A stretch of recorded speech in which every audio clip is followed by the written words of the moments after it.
4 different presentations lined up here right now. Okay. And if anybody wants to take a banana? So, go ahead. And the talks are already online, so if we start with. Okay. All right. So again, speaking about what is called optimal interpolation in methodological jargon. So one estimates the quantity x and the from xa from observation y according to this equation, which requires the prior knowledge of the expectation of both x and the y, and the covariance of the y between themselves and between the n and x and the y.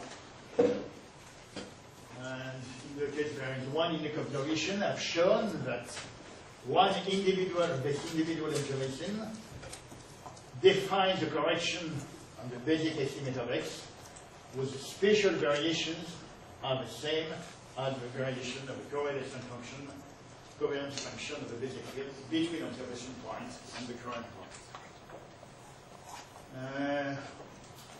I mentioned one thing also. In case there are dense observations, for instance, for some reason, there are observations which are dense in some area.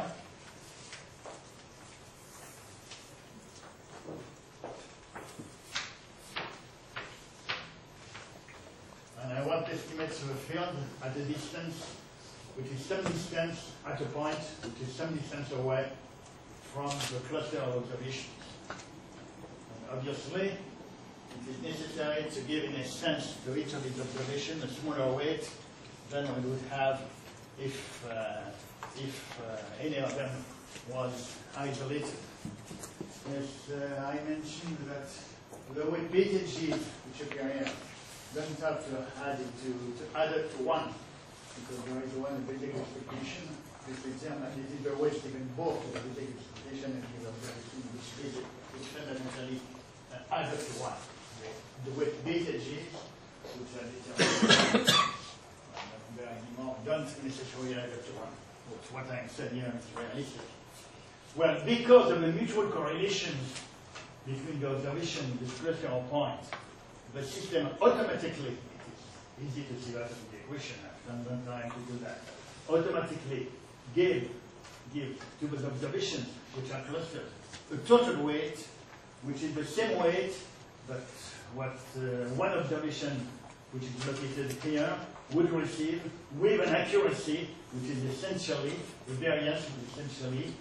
variance of the error in one observation divided by the number of observations.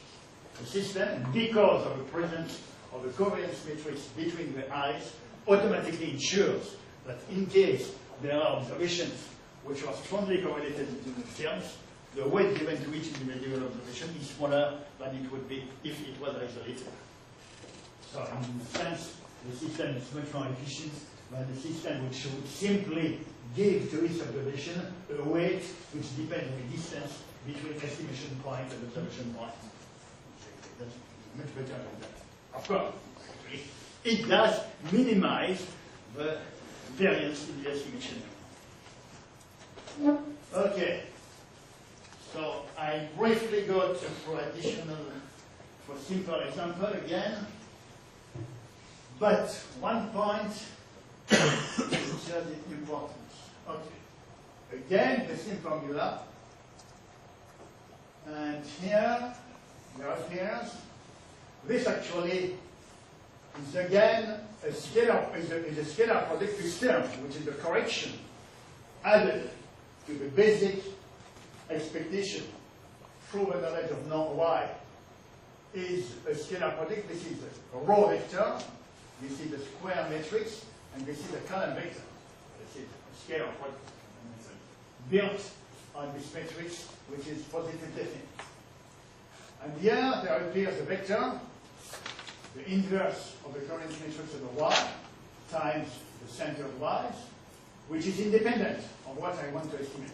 For a given set of observations, whatever I want to estimate, the field at all points in space, or the field at other fields. I want to estimate velocity fields from observation of geopotential or the reverse. Whatever I want to estimate, this vector will always be the same. The vector depends only on the observation, and then the cover on the observations, the expectation of the observations, and the interest of the observation. So I call this vector mu with component mu j. There are p of them. There are as many of them as observations. And so xa is equal of x plus summation over j of mu j, is there, times the covariance between x and y points. So when I consider, for instance, I vary x and I estimate a field as a function of a spatial coordinate psi, I have estimated phi a psi. The estimated for value at point psi is equal to expectation at point psi plus sigma j of mu j, which is independent of psi, correlation function between psi and psi j. This means that this generalizes this, what I said there. Each of the P-infinite observations has an influences the spatial estimates, influences the estimation in space, in proportion to its covariance function. The observation on point J has an influence, we have what represent there, which is the correlation function, the covariance function between observation point psi j and current point psi. So the corrected field, the correction which is added to the basic estimate, to the background, by the knowledge of psi, is the combination of P representatives, each representative being associated with one observation. Each observation has an influence function. And the weight given to this representative, mu I, then depend on the various things, including in particular, the observed values. And so actually, this system of observation, is based on a combination of a number of basis functions. It is very common when doing estimation to look for an estimated field, for instance, as a function, as a linear combination of, let us say, sines and cosines or anything like that. This again, this is a system of basic estimations, of estimation as a linear combination of basic function, but the basic functions are based on the statistical properties of the fields under consideration, defined in such a way as to minimize the variance of the estimation error. Okay, I just gave rapidly, just present a simple didactic example, and then I go more generally to what is called the best linear unbiased estimator, which is a generalization of all of that.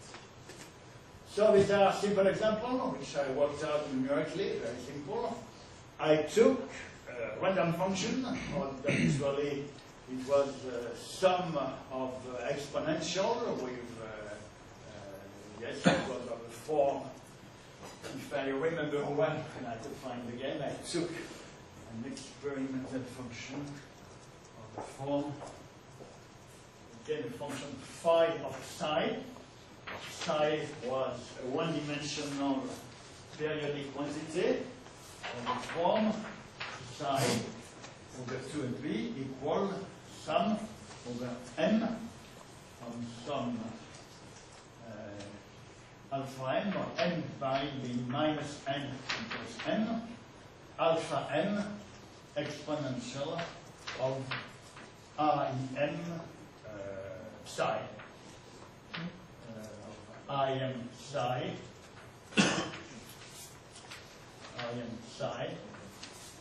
plus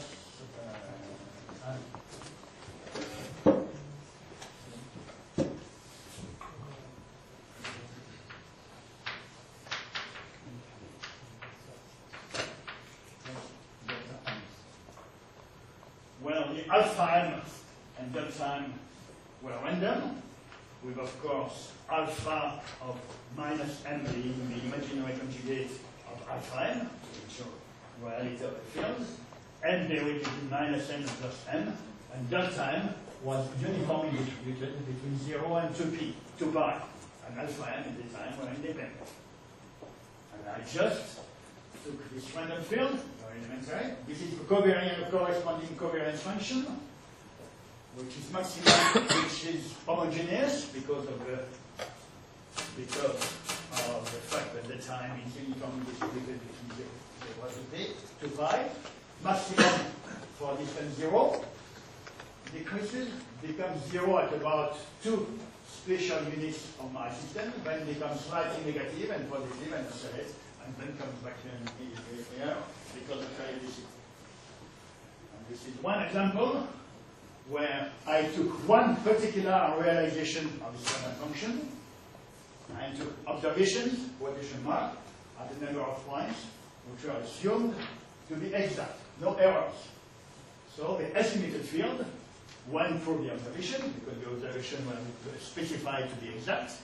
But this is seen, first of all, it is much smoother than the real field.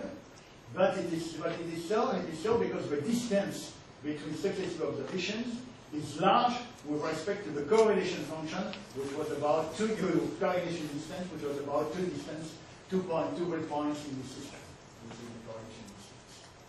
And you see, for instance, here, this is exactly the shape of the covariance function I showed on the previous slide, turned upside down, because each observation has an influence function, which is as the shape of the corresponding covariance function between observation point and the other points. Once I saw this picture, and someone told me, if here you had taken a linear interpolation between 2 points, instead of taking the scheme with the covariance function, you would obtain a much better estimate of the real field. In this particular case, yes, but statistically not. This, statistically and in terms of least variance, is more accurate when doing linear interpolation, because of the weight of the meter. This is again the same thing with twice as many observations, and one can it. And this is the case when observations are assumed to be affected by errors. So now the estimated field does not go exactly for the observations, because the system knows the observations are not exact. So there is a finite R in my the notation I use. So the system still is a combination of 1, 2, 3. The corrected field is a combination of 1, 2, 3, 4, 6 basic functions, which are the covariance function between observation points and current points. But now the estimated field doesn't necessarily go between the observations, because no observations are not exact. In that case, it turns out that the estimated field has a value comprised in between the observation and the basic expectation. In case of one observation, as I told you, it is always the case. In case there are several observations, it is not necessarily the case. Actually, there are 2 observations very close to each other. At an observation point, the estimated field, the estimated value will not be necessarily comprised between the basic expectation and the observation. It is here, and this is so in this case, but it is not necessarily. And here is the error, statistical error, as related from the estimations, from this estimation scheme. In the case there was no error. No error in the observation. The error in the estimation was 0 at observation point, but increased, become almost as large as the basic standard deviation of a field at the corresponding distance of 2 units, because at one time there is almost total correlation between the observation and the total field. Only when there was distance between successive observations was larger. So at observation point, the estimation error is not 0. It is slightly less than the observation error, slightly less, because there is one observation plus the other, which have some influence. And what the fact that there's some influence is shown here. At midpoint between two observations, the estimation error is slightly less than the standard deviation of the basic field. This is so because the correlation function, covariance function, becomes slightly negative at a distance of something like 4 grid points from 0.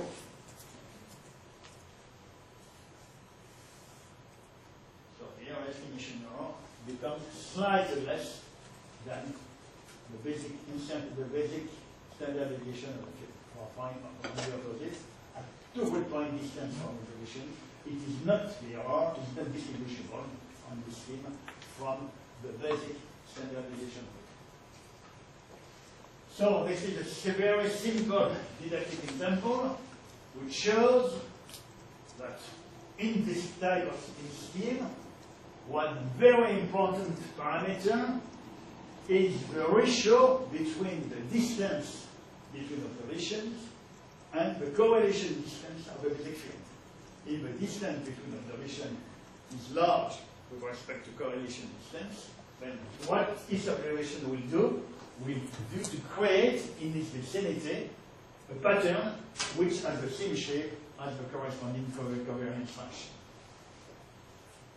On the other hand, if observations are done with respect to the correlation distance of the basic field, then of course the observation will have influence everywhere. Of course, if I go to a large distance from observation, what the field produces to a large distance, the covariance between observation and field to be reconstructed is 0. So what the field produces is the expectation, the basic expectation of the field.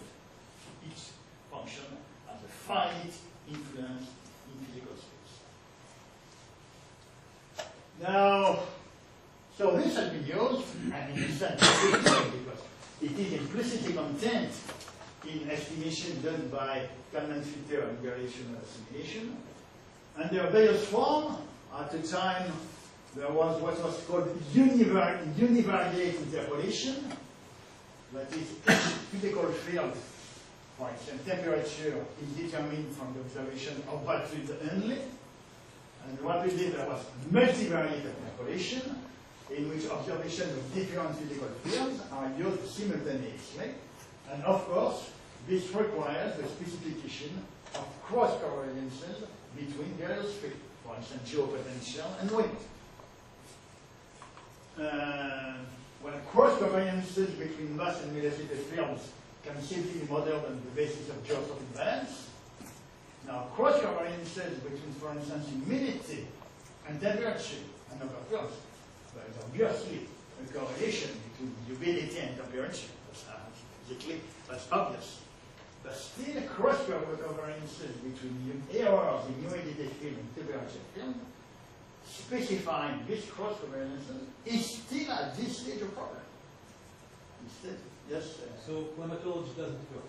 What do you say? Climatology doesn't work. But climatology doesn't work. No, climatology doesn't work. Far. The case climatology does not work. But still a problem. And this is a pattern, simply a pattern, of what is obtained for those cross-correlation functions on the basis of geostrophic assumption. So here you have Z, let's stand for geopotential.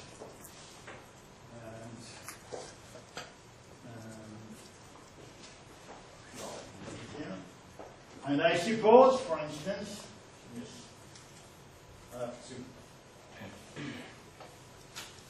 to write correlation function.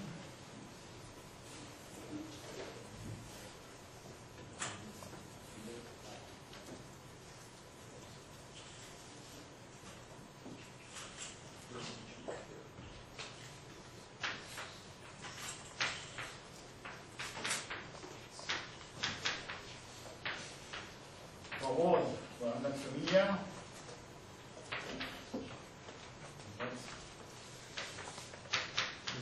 balance reads like that. Now, x and y are now geographical coordinates. X is counted positively to the east, and y counted positively to the north. Now, and this equation x and y happens. It's the same thing on mass lines. Phi geopotential. That is the expression, this term, which is the gradient for a pressure gradient force when the vertical coordinate is pressure, which is commonly used in meteorology. So this is the derivative of geopotential with respect to horizontal coordinates taken along an isobaric surface. This is standard in meteorology. F is the so-called Coriolis coefficient. It equals u omega sine latitude. So omega is the speed of rotation distance. 2 pi over what was the far zero time, which is taken into account, 33 hours, 56 minutes. Times sinus of the latitude. And mu and v are the components of the wind field to the east and to the north. And this is what is the expression of geostrophic balance on the standard way in meteorology. So this defines u and v as the function of geopotential and its derivatives, and the function of gradient of geopotential. And if one takes for the correlation covariance function of a geopotential an isotopic function, one finds that the cross covariant function between geopotential, Z stands for the geopotential at this point, and eastern component at both points, reads like that. If there is a maximum of geopotential on this point, this means that it is very likely that because there is a maximum, because of the geostrophic approximation, the flow around the point in the northern hemisphere will be like that. So this means that statistically, positive deviation of geopotential at this point is associated with positive values of u at this point and negative values of v at that point. This is exactly what we see here. And same thing for ZE, UZ, if we reverse the roles, instead of having z at this point and u elsewhere, we have u at this point and z elsewhere. Now if you look at u, the correlation function of u itself, we obtain a pattern which is the same one I showed you on the previous picture for the correlation function of velocity u. The same thing for v, which in this case is exactly this pattern represented by pi over 2. And you have also cross correlation between the components u and v, because it actually carries the same information. The same information on either side of the diagonal. And because of the basic symmetry of covariance, and you see, for instance, that if there is a positive u at this point, positive u at this point implies that the circulation statistically is likely to be like that, with a positive v here, negative v here, negative v here, positive v here, which is exactly what you see here. So this shows how geostrophy influences, the hypothesis of geostrophy influences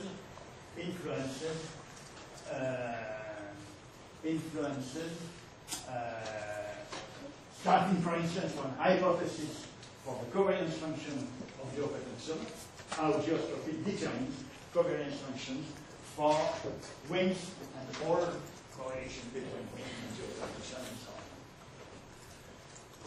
on. Okay, so I have an example here, which real meteorological example, which I plan to comment, but if I have time, I'll do it, or maybe I'll do it tomorrow at the start of my lecture, but I want to go more directly to the general condition, to the blue in general, what is called best linear by estimation.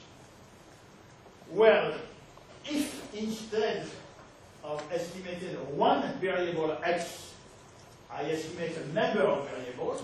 Of course, the formula is given. Actually, I've already spoken of how the influence of one observation or a number of observations, how the influence propagates in space, and also in case of multivariate interpolation, propagates to other variables. But even if it propagates to other variables, I come back here. For instance, an observation of geopotential will have an impact of velocity, which is of this form, and an impact on velocity u of this form, and of velocity u of that form, which will create something which corresponds to a vortex rotating, a vortex whose sense will be determined by undefined itself, but will create an individual observation of the geopotential will create in the correction performed on the velocity field a vortex around the observation point. Okay. So if I want to determine a whole vector of angles, well, I have exactly the same formula as before, with the difference, but instead of having a scalar here and having here a vector of covariance, I have now a full covariance matrix between the x and y. And now, for the estimation error, the formula is which is the formula of the scalar. I don't know if it's clearly visible. So, may not be this obvious, but this is vortex character and this is ordinary character. This formula, valid for one scalar x to be estimated, extends to a complete n vector. So this formula, which is simply consists of the n equations corresponding to n components of x on this form, and this formula, which defines now the covariance matrix, the full n matrix of covariances of the estimation error, is equal to the covariance matrix of x minus a matrix which represents the gain in information obtained on x by the knowledge of y. Equation 3 is the same as 1. This is simply a vector equation consistent of n scalar equation of this form. But equation 4 is more than equation 2 in the sense that equation 2 only defines the covariance of the error on one particular variable, while this equation defines cross covariances between errors on different variables. It defines the whole matrix, including off-diagonal terms, while this equation defines only diagonal terms. And then, fundamental results, if the probability distribution of the error, that is the probability distributions of the y, the deviation of y from its equation, y and of x are globally Gaussian, then this equation achieves Bayesian estimation in the sense that the probability distribution for x given y is the Gaussian distribution with expectation xa and covariance matrix PA. So in the case, everybody, well, globally Gaussian, it is the couple x, y, which are the couple, has to be Gaussian. It does not suffice that x and y are individually Gaussian. It is a couple, the whole thing. So I put global. Then this achieves Bayesian estimation. Okay. Now, a typical situation in a sense.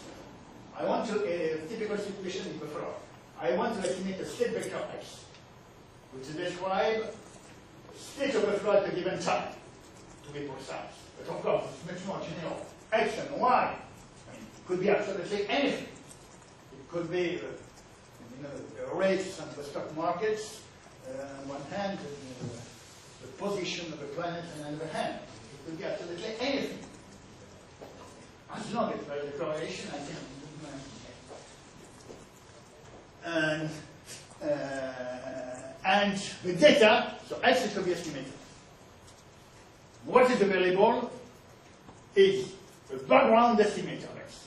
For instance, a forecast, which comes from the past. And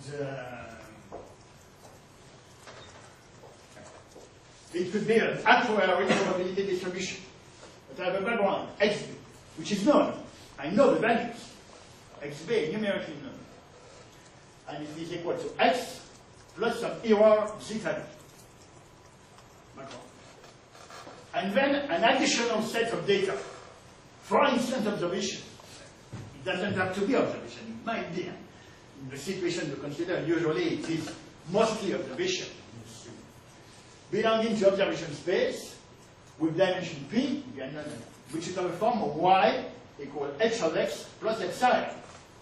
Well, H is the matrix of coefficient. I suppose at this stage it is linear, plus an error epsilon. And H is known.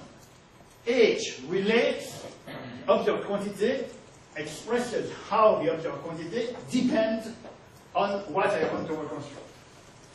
In case X, Y are only observations of pressure, temperature, wind at some locations, then H in a sense only defines where the observation has been performed. So it will be essentially, H will be a matrix which will be full of zeros, and here and there, 1. There will be 1 on each 4 of X, something like that. But it can be much more complicated than that. Y can be, and is, in applications, radiances measured by satellite, radiances outgoing infrared flux emitted by the planet towards the exterior. In which case, if X, the unknown, is temperature and humidity, H will represent how the radiances depend on the profile of temperature and humidity.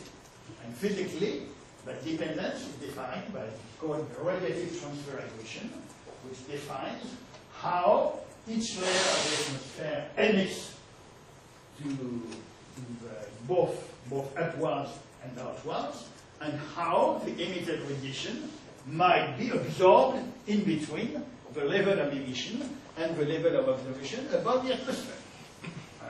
I mentioned that there is the additional difficulty, but the observed radiance is also contains part of the radiation which comes from the surface of the Earth, which, of course, is not what we're interested in if we want to determine the temperature profile in the atmosphere. But I stress that H can be a complicated operator. It's what is called the observation operator, which defines how the observed quantity depends on what you want to estimate. And it is in this form that it has been expressed. In the case I spoke of a GPS observation, I have an observation emitted by an emitter and received a receiver, and the angle of refraction of this ray, the angle of refraction of this ray is an integral in some form and temperature and humidity along the path of the ray. So the observation operator represents that integral. It may not be simple. Okay. And I assume I know probability distribution for a couple of zeta b and xl. Of course, it's a strong hypothesis. But if I want to do something, I must assume something. So I don't feel to be sorry to make assumptions, because if I make no assumption, I wouldn't be my job, which is to predict weather. And I suppose that the expectation of the two quantities is 0. And how I set it, if it is 0, then I subtract, the first thing I do is to subtract the non-zero expectation from the data. In either case, it means I assume I know the expectation. So, but not result. Yes? Does the number of observations need to necessarily be less than n? Is there a relationship between P and N? For example, No relationship between P and N. No. For example, does P need to be less than N always? No, absolutely no. P can be as small as 1 and as large as it can be. No relation between P and N.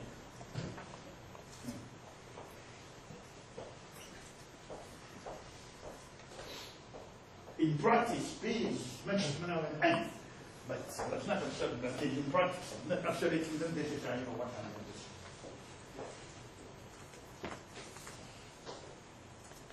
Okay. So, see if a probability distribution is known from a couple of zeta d outside, then since HB is known, I know HB, we define the probability distribution for X. And then we define the probability here, I have a probability distribution for Y. So if the probability distribution is the assumed for Y, zeta d and epsilon, we define the probability distribution for HB and Y. And then I'm in the situation I started from in optimal interpolation. I can apply the same formula. E of X, now XB. So X prime, the n bias X, is equal to X minus E of X, minus E of X, that is minus zeta.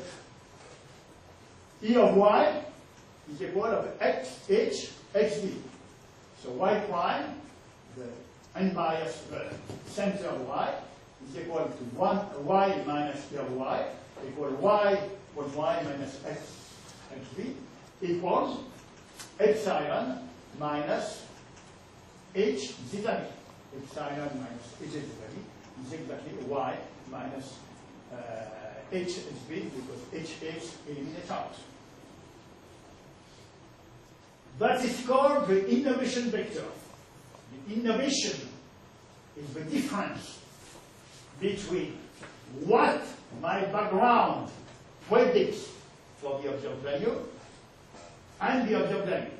Okay, the difference between the observed value and what the background is. It is clear. I have a prediction for temperature and an observation of temperature. The useful information is in the difference between the two quantities. It is to the extent that there is a difference between what my background predicts and the observation. That's why I will modify the background. So that's the innovation. It's called the innovation. Actually, innovation is one of the rare words in the vocabulary of meteorology of assimilation, which did not originate in meteorology. It comes from actually estimation. Could you go back to proceeding? Could you go back? No, okay.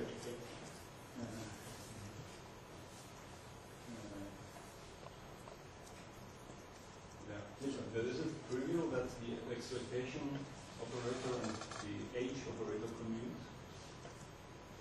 Oh, yes, sir.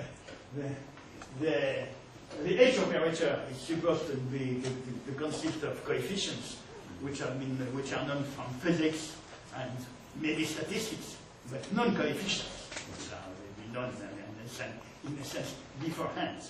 And these are finite relationships with constant coefficients. Yes, yes.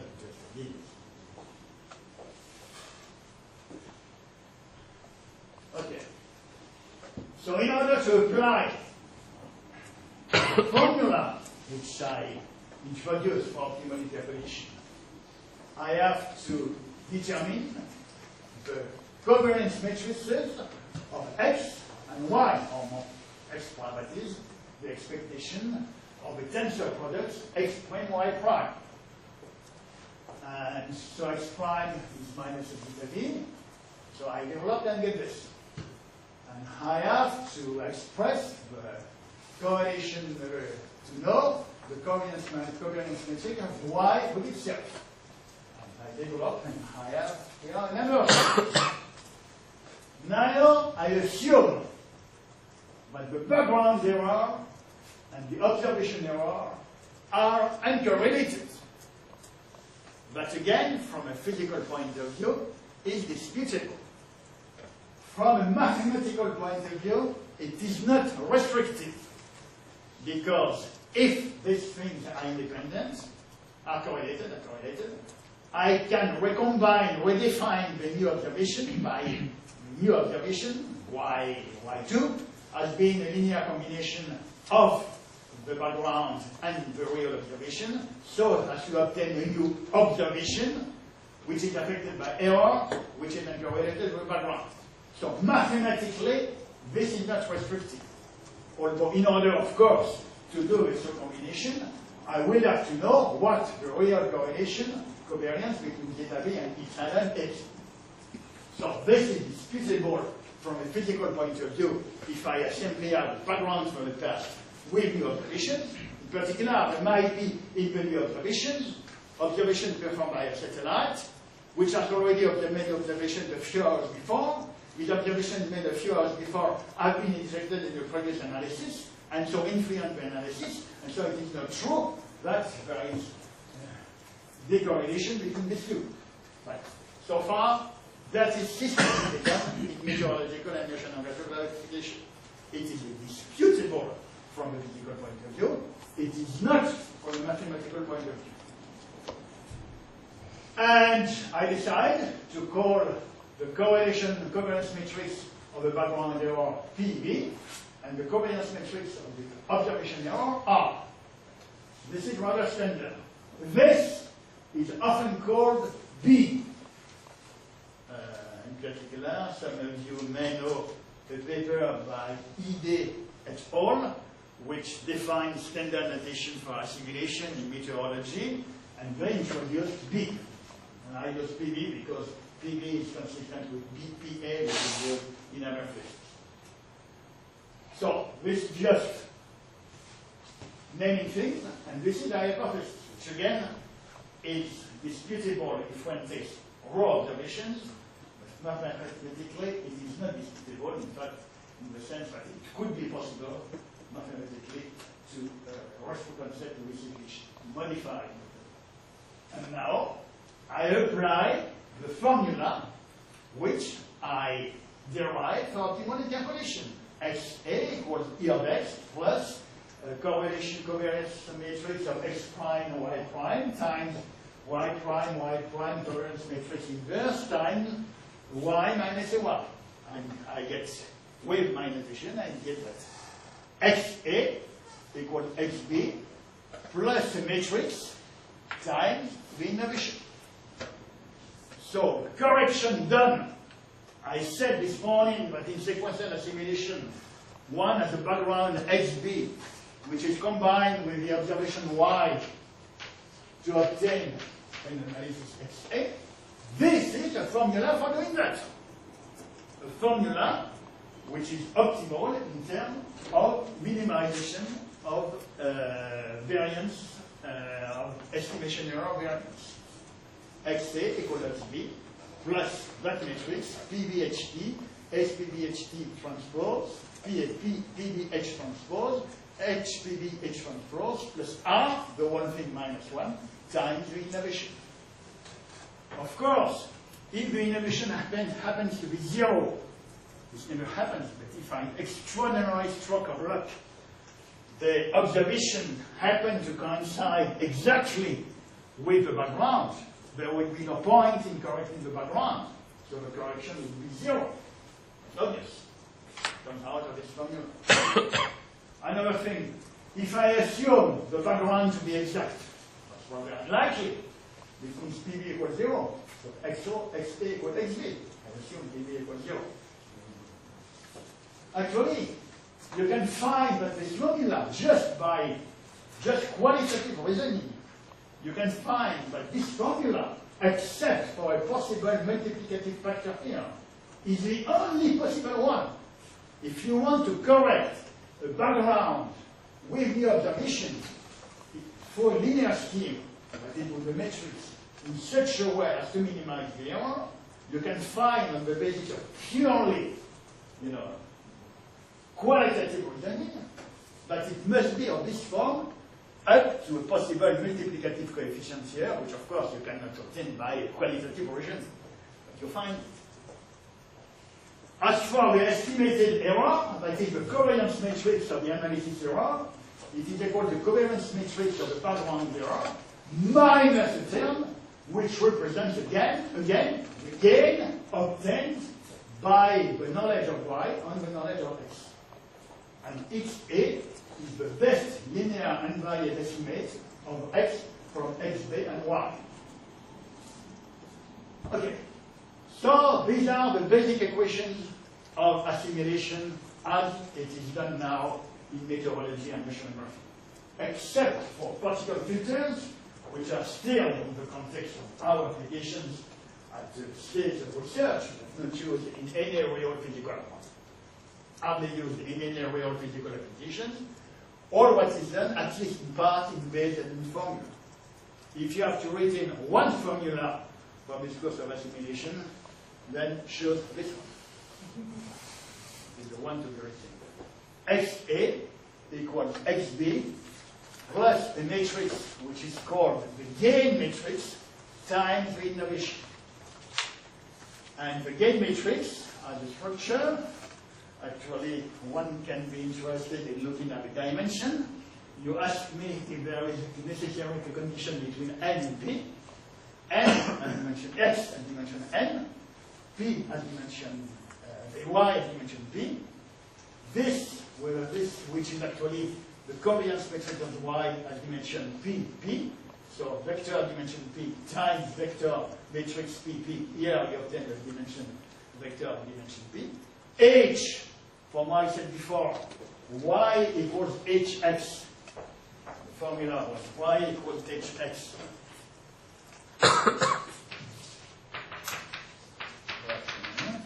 This is dimension n, this is dimension p. So h as dimension n. So h transpose as dimension np. When multiplying by h transpose to go to something with dimension p, to something to dimension n, with dimension n. So we change dimension at this stage.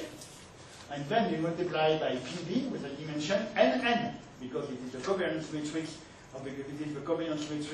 of the error of the background, and the background has dimension n. So this has dimension amplitude. And this is valid for any dimension of p and n. And can be said also, yes, a thing which is not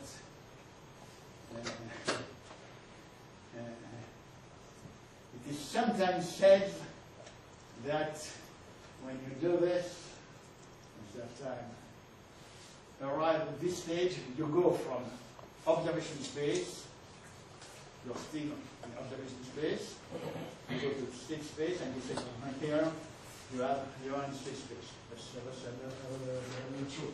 You have changed dimension, but actually mathematically, you go for withdrawal spaces. I'm going to explain that. Assume y are radiances, which depend on temperature, to simplify.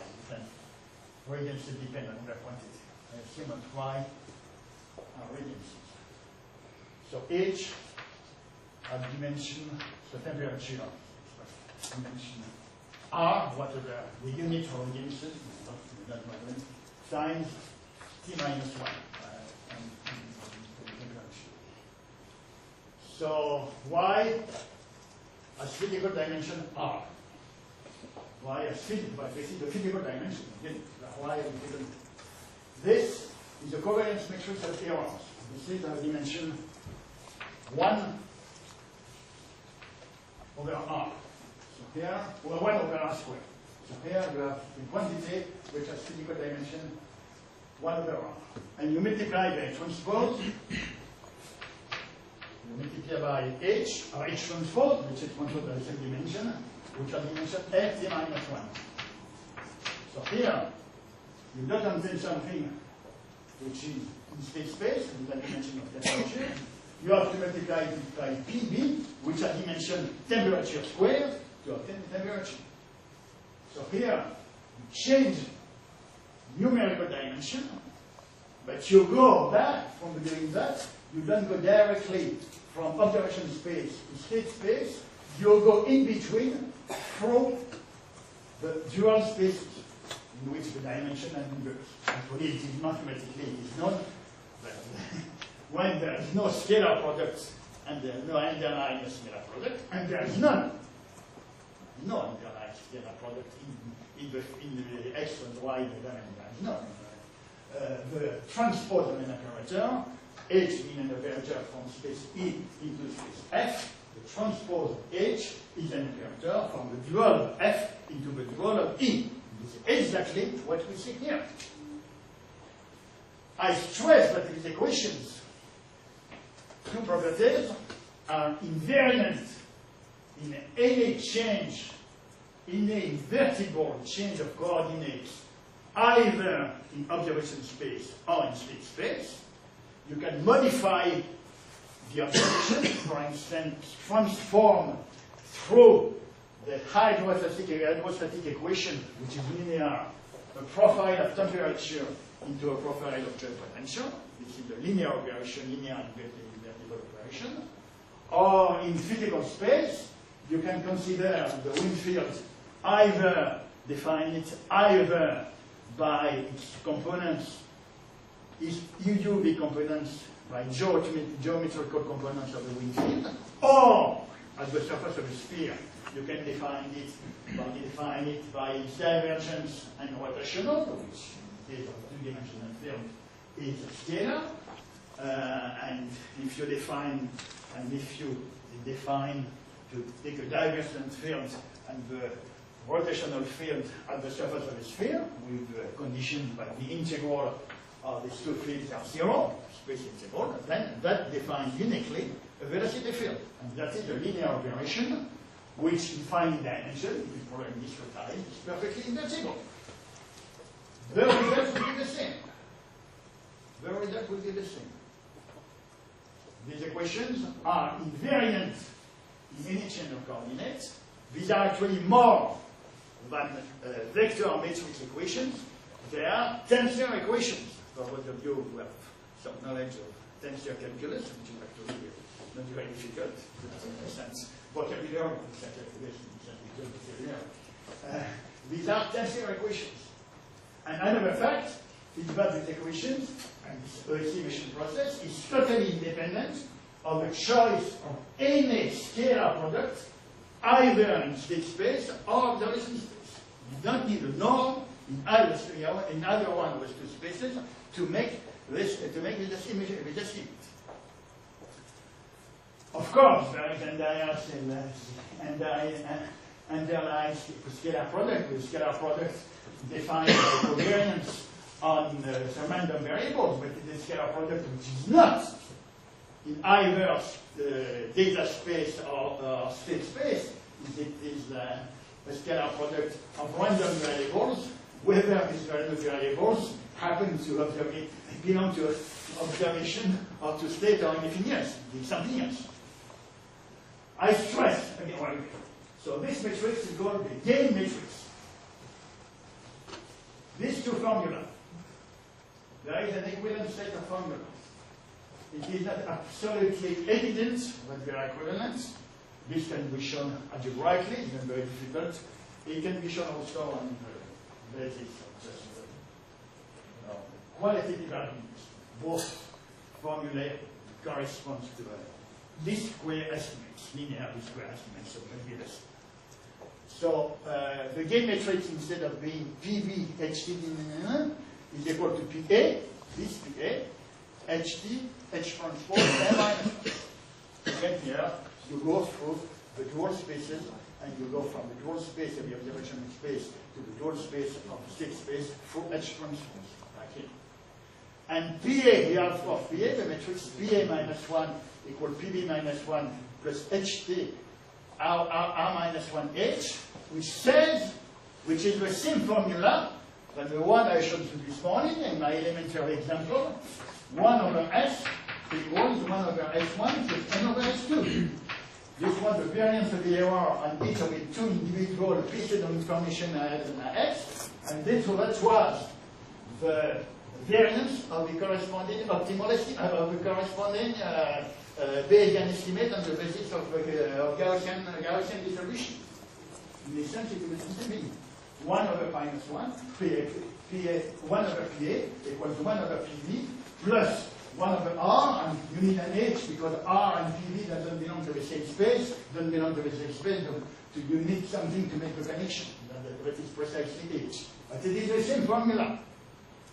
The inverse of the variance of the estimate is the sum of the inverse of the variances of the data.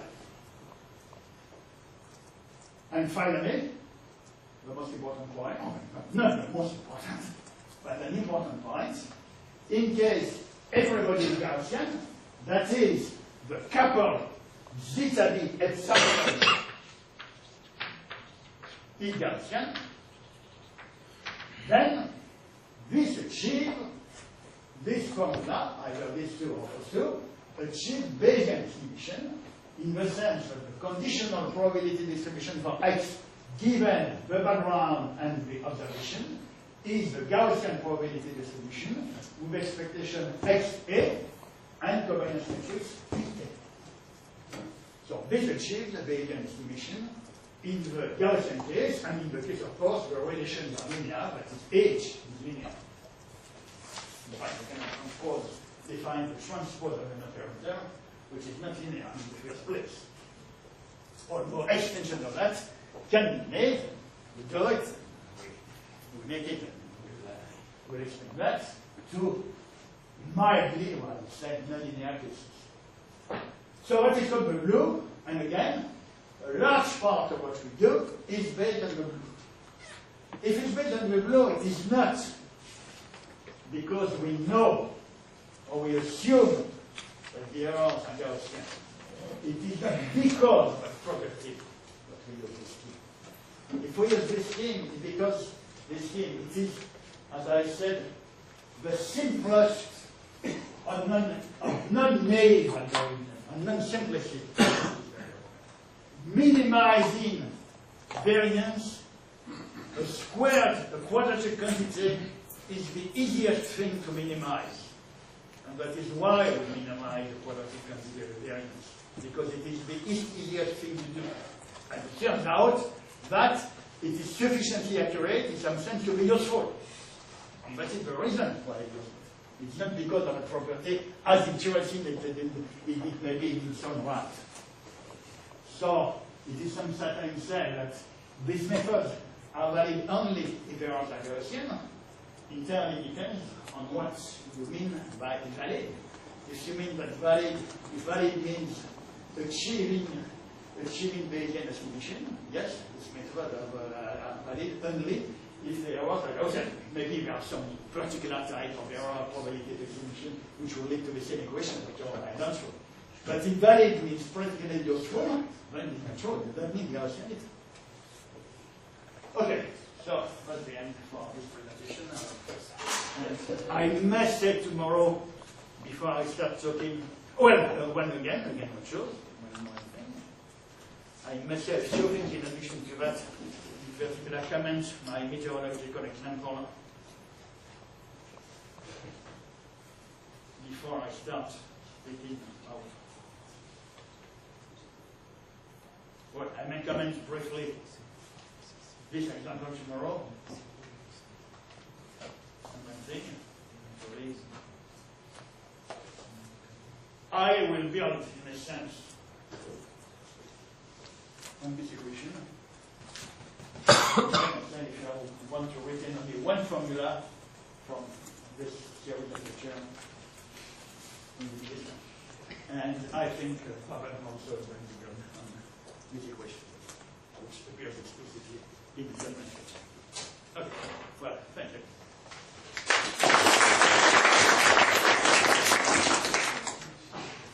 Questions, please? Yeah. Could you just show us again how you show these autocorrelation? No, sorry, not the cross correlations in between your potential and the wind vector. Just how? Just explain again how the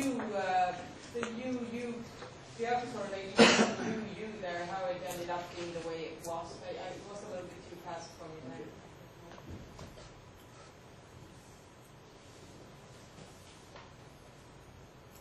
I followed the pure potential and your potential and then u there, that was okay. But Okay, then the so u- if you take the geostatics equation, that's still there. Yeah. We spell 0, but that's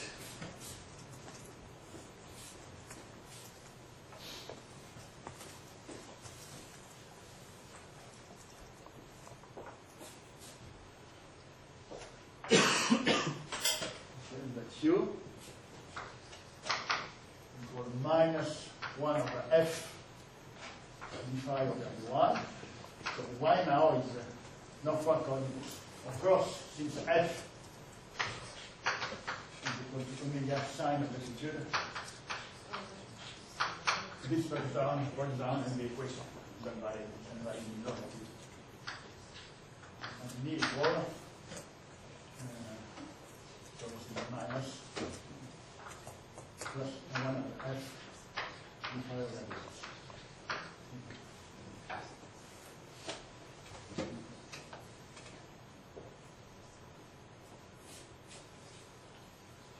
So you take a correlation function for your potential C phi between 2 points x1, y1, x2, y2. Correlation function, the covariance function between the points. The other function. And now you want to obtain the correlation between u and points x1, y1, let's say, and in the first stage, phi at points x2, y2. This is what you want to obtain the expectation of this quantity. This is the expectation of the product of phi at points x1 and phi at points x2, y2. I draw the primes. So you want to obtain that. And this is equal to that. So the expectation of u 1 over f, of course, at latitude y1, because y is in fact the latitude, that's latitude y1, but that actually d phi over dy, taken at point x1 y1, product phi, taken at point x2 y2. F is the constant, which comes out of the expectation. And then you have to assume that the expectation operator commutes with the differentiation operator. That's the link to the question you asked.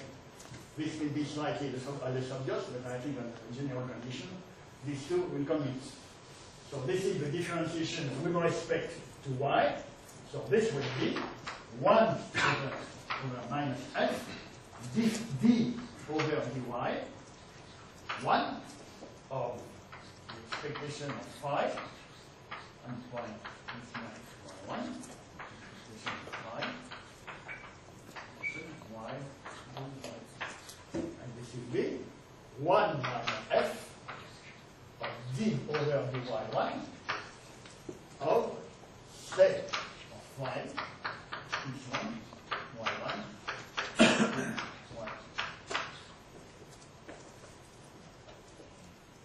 You have to, the differentiation within the expectation parameter, you take it as the expectation parameter, and you obtain this covariance between u and phi as one of the 4 partial derivatives of the covariance function for phi with respect, in that case, to y minus y1. Because you take u at points x1 and y1. And the same formalism, the same approach, gives all others derivatives.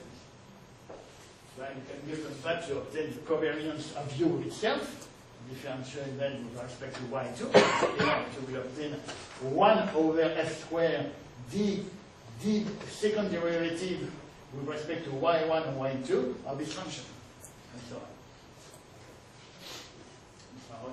So you can take an explicit expression for the covariance function, and then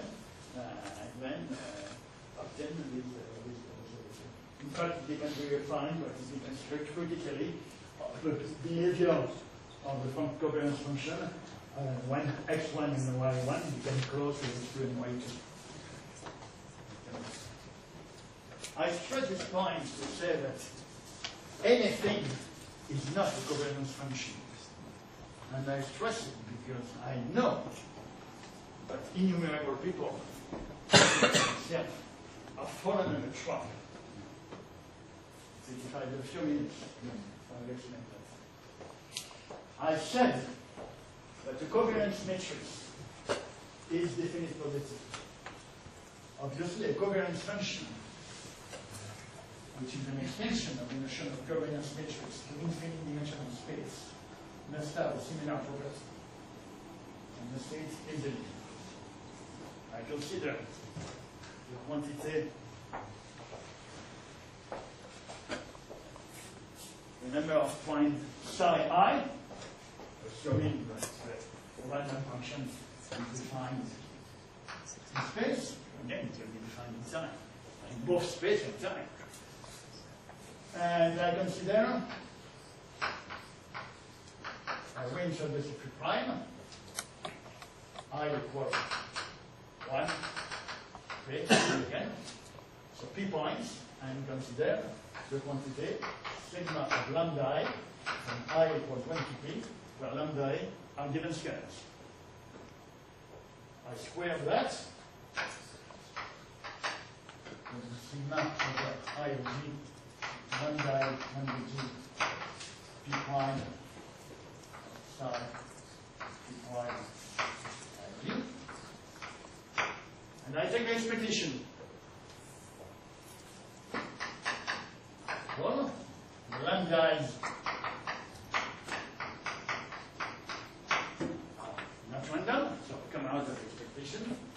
Expectation of this is precisely the covariance function. P of psi taken one times x prime I erased. And psi x and this is of course necessarily positive, not negative, because it is the expectation of a positive quantity.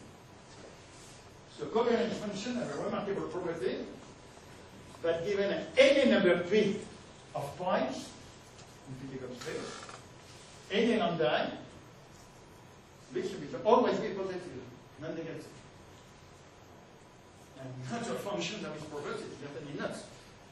Anything cannot be a covariance function.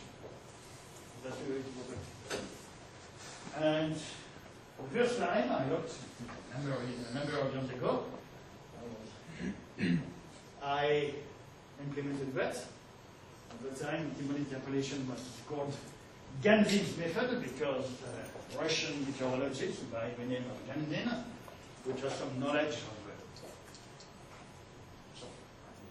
educated at least partly in the Russian school of probability.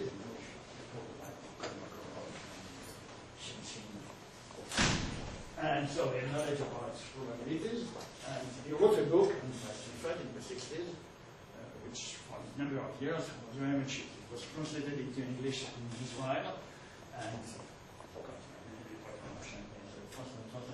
and for a number of years, it was used in the book of Jews, and the method which now has passed down as optimal interpolation was called Gandin's method. Gandin later emigrated to the US and died in Chile. And I was doing the same. And there somewhere a covariance function, I don't remember what it was, but it was a mistake. It did not go, it went to 0 at large distances, but was not, I remember it was not negative. I don't remember what it was. And at that time, it was a time when you wrote a code, you worried about the number of arithmetic operations you did. Consider as important to minimize arithmetic operations. So I said, well, all right, at long distance, it is exactly like the correlation is 0. So beyond a certain distance, I'm going to write that the correlation is 0. And I put a discontinuity. Maybe it was, even from the point of view of computational efficiency, maybe it was very bad, because I had to do a test for every pair of points. Doing the test of the distance after all night, I've been as costly at doing the composition. Anyway, I don't say. Anyway, I did it. So my covariance function was like that. And I got absurd results. No nonsense, pure nonsense. Okay, well, I tried to find out. Couldn't. Until I looked. I'm checking my code. Everything seems to be absolutely correct in my code. Could not until I looked at.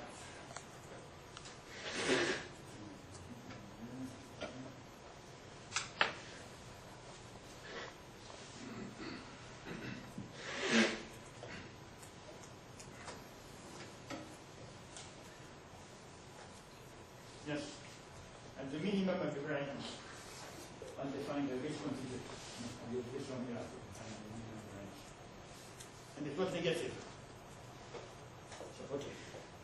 Now, I started realizing that something was physically wrong. And what I did is, what I chosen was not a covariance function. The consequence of that this was symmetric, but not definite positive. There was not a minimum. This function that did not have a minimum, it has somewhere a stationary point. Being quadratic, it has a stationary point. And that's what I found. So, for that time, I could correct the thing.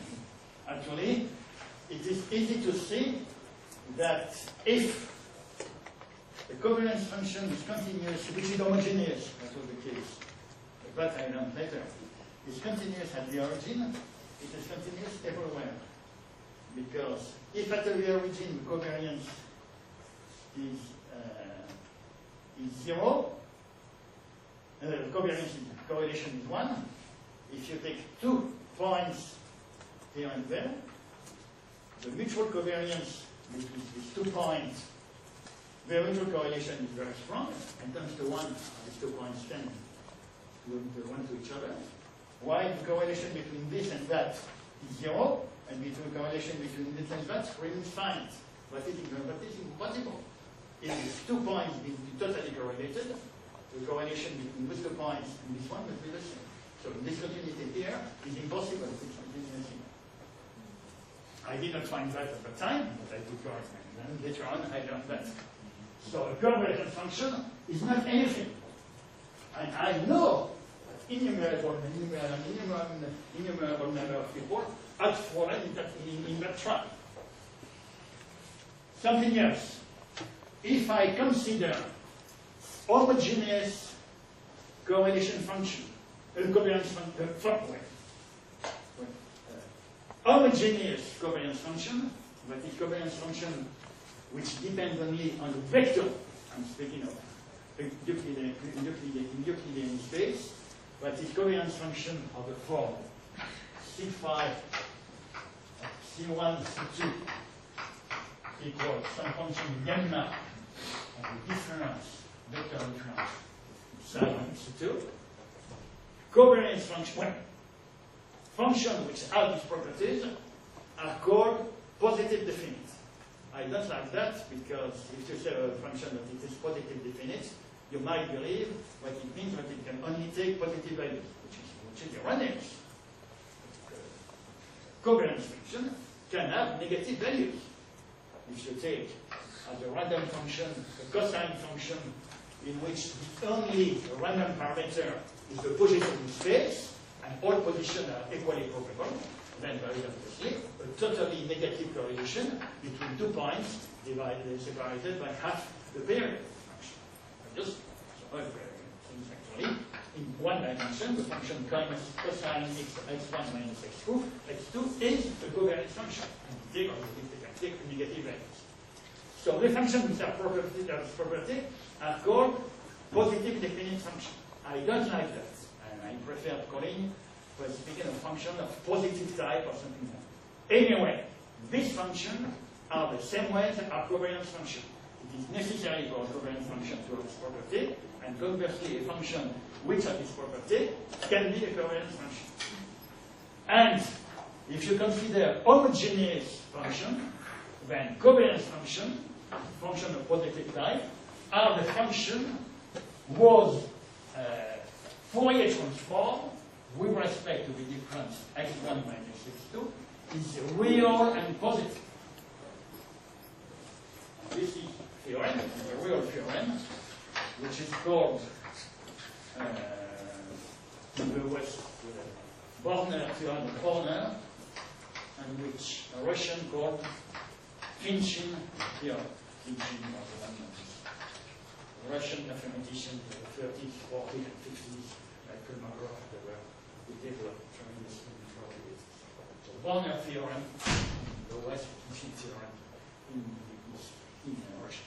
And so this theorem says that homogeneous functions, positive or positive type, are function whose Fourier spectrum is real and positive. It is very easy to prove that positiveness of a Fourier transform implies this property. The converse is much less obvious. And in a sphere, there is a similar theorem in which you develop this spherical distance in terms of Legendre functions, which are generalized spherical harmonics, and you have a similar theorem of positive, definite, positive function, but a positive definite in the sense of the surface are those whose coefficients in the development along the Legendre function as a positive coefficient. Other questions? Okay, if that's not the case, thanks Olivier again. I remind you, we have now the opportunity to listen to student presentations. We have 4 different presentations lined up, and I will write them down. And the first one will be by Svedin. Andreas Svedin. He will be talking about implementation of 3D VAR in a hydrodynamics code. After that, we have a talk by Doll and Co. Uncertainty quantification in fluid mechanics. The third talk will be progress towards the joint dynamo problem by Kuan Lee.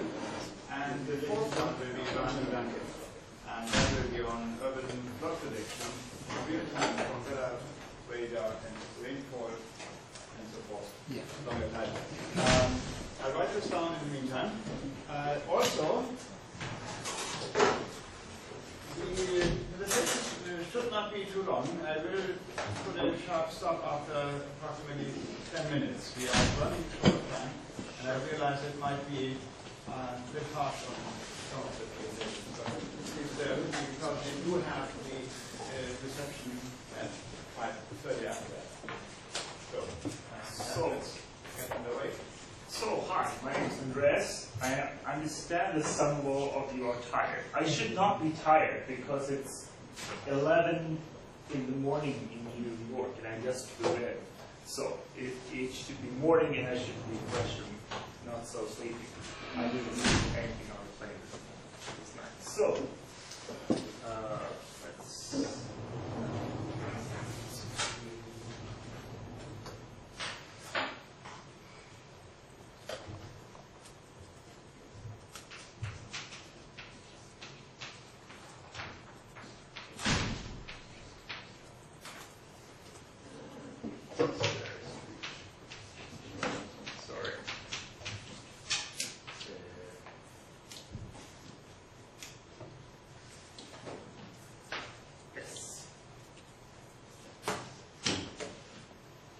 So, data simulation for the pencil code.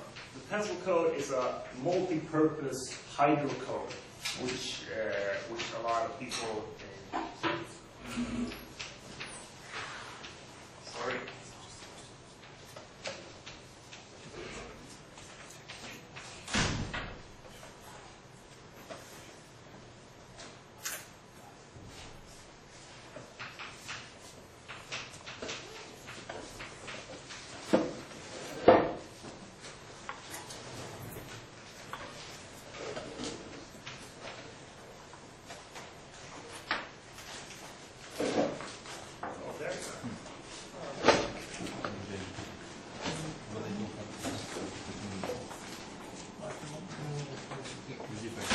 The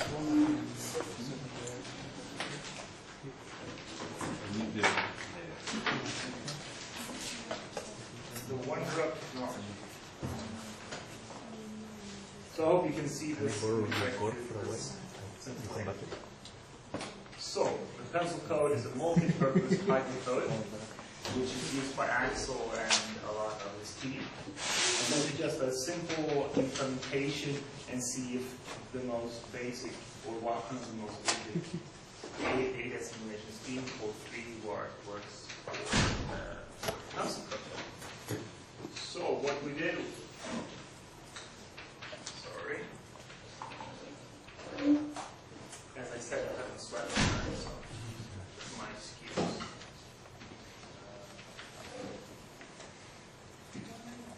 F5. Yeah, but if I do F5, it comes up on this screen, not on that. So let's first slide.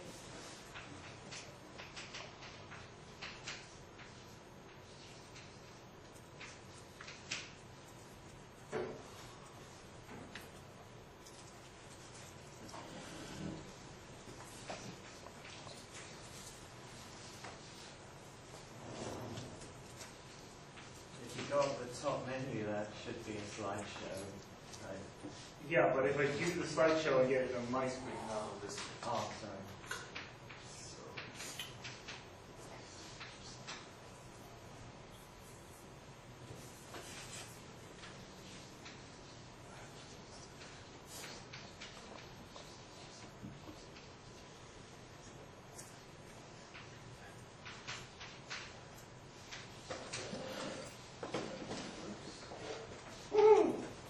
So this is a 2D hydro simulation, and the point here is this is 4 2D hydro codes, which start with slightly initial conditions, and you'll see they go apart quite swiftly. So the question is it possible to make a correction and force one of these to go back to something else? So let's assume that this is terrible. So if we think this is the truth and we make observations of this, is it possible to make something be close to this by only using the observation? That is the formulation of the. So as we spoke about, mentioned, this is a sequential approach. We are running in time, we get our observation here, we make a correction, and then we run forward in time. This is the other variational approach. So basically, we run the pencil code, we make a correction, and then we keep running. So this is the 3R, it's another way of writing it.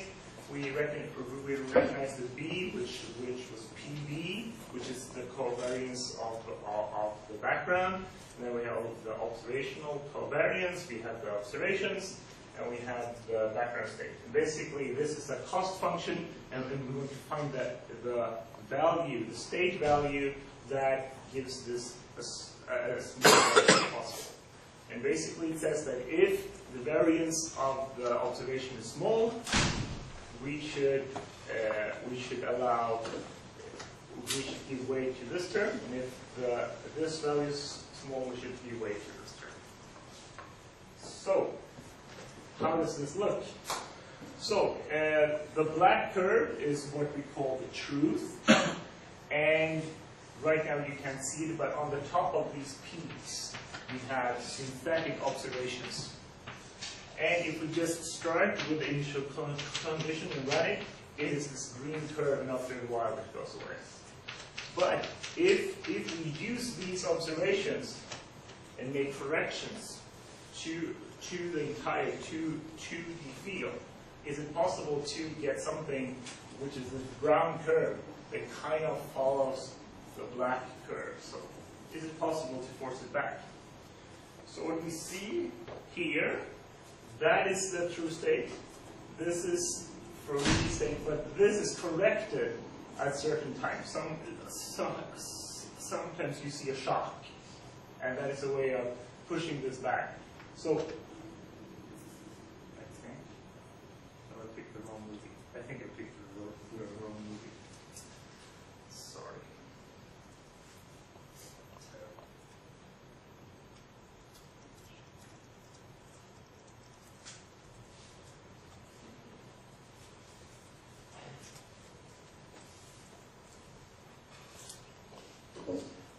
So, as I said, this one is corrected every 10 steps. And that makes this one get corrected back to the true state. And this one, which is not corrected, just goes away. And here we see the free trajectory, which is not corrected. And the red one is the corrected trajectory, which you can force back to the first direction.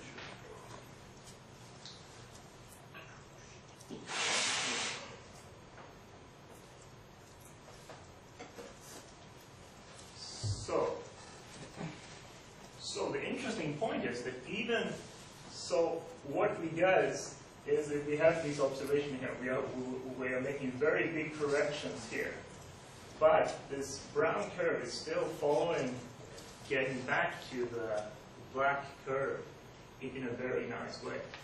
And that is a way of, is a kind of, if you shock it out of some kind of physical or aphysical state, the system finds it back to a nice state on its own.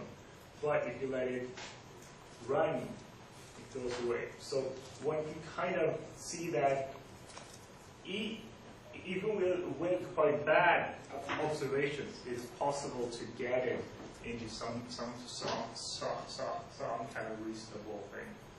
In this way, we have just started using a very simple, we have just used these as scalar and given weights to them because we have to evaluate the covariance matrix, which proves to be very complicated in case of the 2D. So this is how our covariance matrix looks. And this is basically, it is just the value of the covariance matrix, because if you plot it is just black. And this comes from the effect of if you have a 2D field like this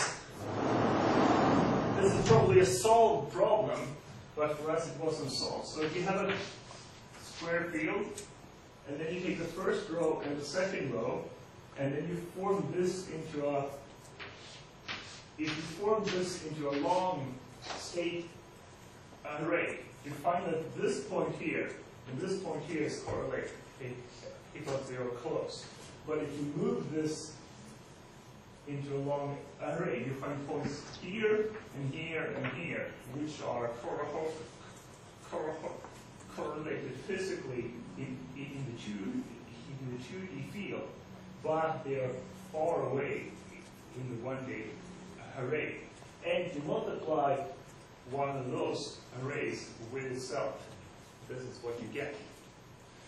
One nice property of this, that if you study the eigenvalues of this array with singular value decomposition, so we find eigenvalue and see how much weight is given to different eigenvalue, you see that a few, like 4 eigenvalues, actually captures a lot of the weights and variance of the matrix. So there actually is possible to find some kind of pattern in this.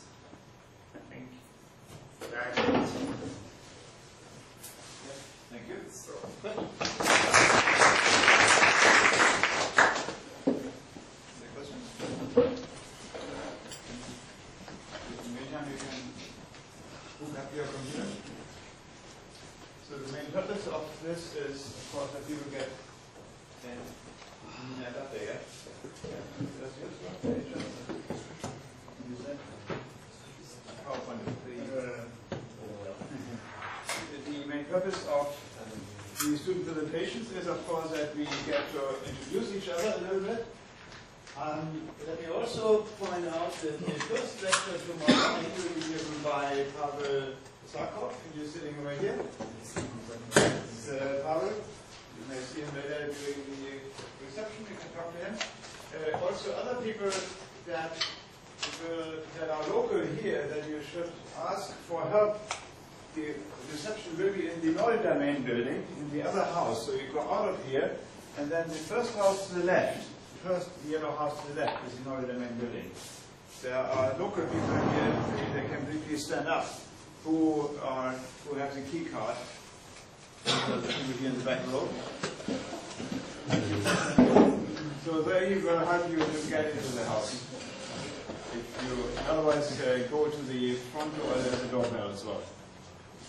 So, please.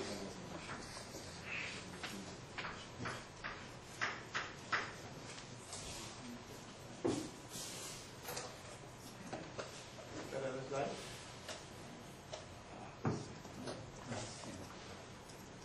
Okay.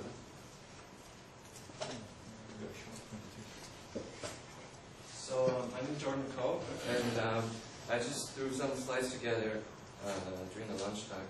So I'm going to show mostly my work during my PhD thesis, where we developed a way to quantify uncertainties in general numerical models. So what our idea is that if you have a numerical a software or any sort of numerical black box, and you have some initial condition that you feed into the box, and then at the end you get some output, and that's a function of space and time. But assuming that you have some uncertainty in your initial condition, so I'm going to denote the random variable is inside, or you have some uncertainty in the model parameter, then now your output becomes not only a function of space and time, but also a function of a random variable psi. So our goal is to find a way to quantify, to find statistical measures about the output. For example, you want to find the mean of y, the variance of y, or the PDF of y, or some sensitivity measure that gives you an indication of how the random output is varying according to one random variable or combinations of multiple random variables. So the approach is very general. You can apply it to any numerical model.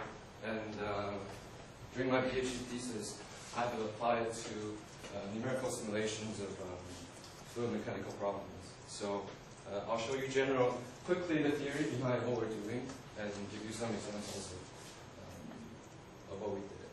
So quickly, so we need to make some assumptions. The first is, it was mentioned earlier, that we have to assume that the random variable has a bounded variance. So it's a problem that we can actually handle ourselves. And the second thing is that we have to assume that in a numerical model, you can assume a lot of different random inputs. But you need to assume that we can actually capture, with some fidelity, the random solution with a finite number of random inputs. So here we have denoted number of random inputs as n, and we further assume that the random inputs are independent random variables with respect to each other. So I'm going to look at the case where our random input here is a random variable instead of a random process. So there is no correlation between different random dimensions in the input. And one of the, in our approach, we represent a random input as a polynomial expansion in a random space. So you have physical space and temporal variable here, but in addition, we assume that in our problem, now there are additional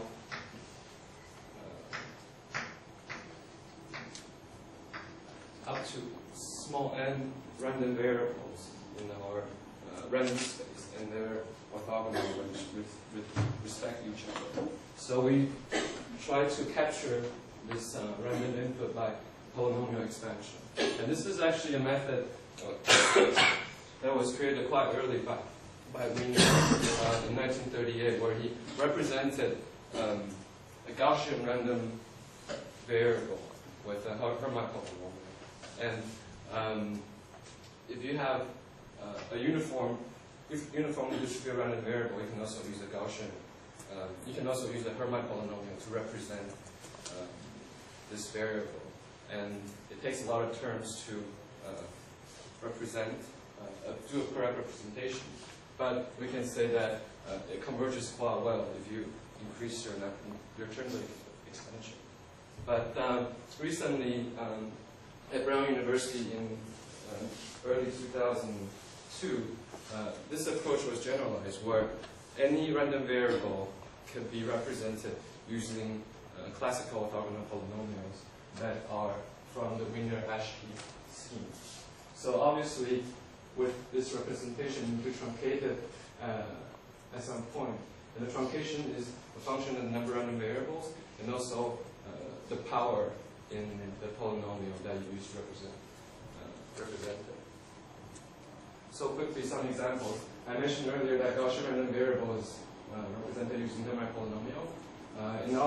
In this presentation, I'll show how we use the Lejeune polynomial to represent uniform random variables.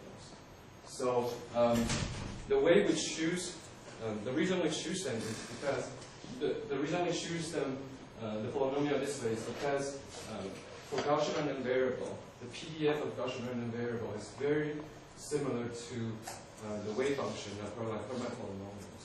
So when you do an inner product in the probability space, you can actually replace the wave or the PDF in the integral using a wave function of the polynomial. So this allows you to do a very good representation of the random variable with the polynomials that we have. So once you, so this is a one-dimensional case, and of course, multi-dimensional polynomial bases can be constructed with a 1D tensor product or with a tensor product of 1D polynomials. So here I show the Lejeune polynomial example.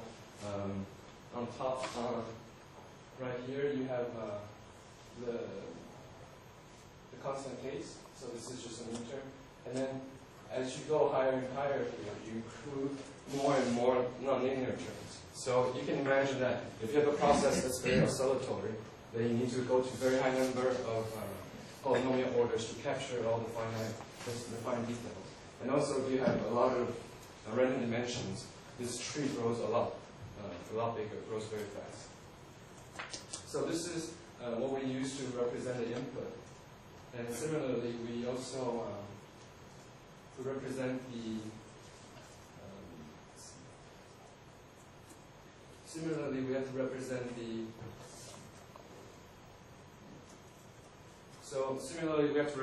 the output.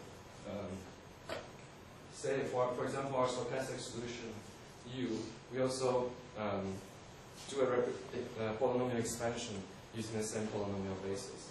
So now the goal is to compute, because we know our input fairly well, or we assume that the input have a Gaussian or uniform random distribution. We know the input very well, but so now the problem is to compute the coefficient of expansion for the outputs that we want to look at. So now here I have an expansion of y in terms of the polynomials that I chose earlier. And now the problem is to compute the coefficient in the expansion. So the way to do that, in our study, we took a non-intrusive collocation approach, where we just simply take the inner product of the solution with respect to the orthogonal polynomial itself. Then we end up with m+1 equations for each coefficient of expansion. And this inner product is nothing but an integral in a random space with respect to the PDF of the random variable. And you can perform this integral using different methods like Monte Carlo, or, but in our case we have taken the quadrature approach, where we actually take a weighted sample of the solution that predetermined points in random space to construct this, to find an approximation for that coefficient expansion. So I'm going over this very quickly, but let's assume that we have a way to accurately construct the quadrature scheme, and finally we arrive at a solution of the random output. That is a polynomial expansion like I showed here. So now the next thing we want to do is to compute the mean, the variance, the PDF, and maybe the sensitivity measures. So because we have this, this polynomial expansion is sort of a meta model of the exact solution that we have from the numerical solution in random space. So we can get mean, variance very quickly, and because the polynomial, they're orthogonal tensor products, we can actually extract different terms from different random dimensions and find the sensitivity index very easily. And we can use this meta model to repeatedly sample at different points in random space. And for example, we can get a PDF of the solution. And this is like response surface that we have of the solution. So I'm going to show an example where there's a shear flow where the velocity on the top and the bottom are different. And to force this oscillation, we have to give 3 different perturbations, like we show here. The perturbation is it's made up of 3 different, the fundamental and the 2 subharmonic profiles. And what we do here is we keep the energy constant of the perturbation constant, but we vary the proportion from the different perturbations. So on the top we have only the perturbation from the fundamental case, and the bottom is only the first subharmonic case. And here we see that although the energy content in all the cases are the same, here we see the different vortices that roll up because of the instability in the flow.